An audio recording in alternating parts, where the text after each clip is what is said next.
Okay, so I'm just showing you how to change between cash register and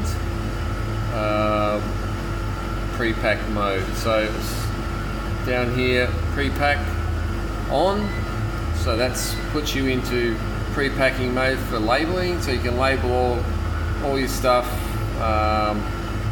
So for example, mince, you go pre-pack, you go to beef category and then mince, and then we push the print button. Any one of these three is a print.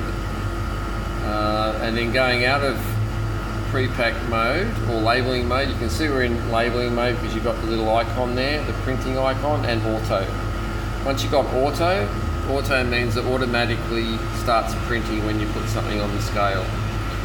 So we'll go pre-pack, get out, go back to the cash register mode, we pre-pack off. We're in, so we'll just clear that. Go again, pre-pack off. So now we're back in cash register mode. You see the icon's gone and auto's off.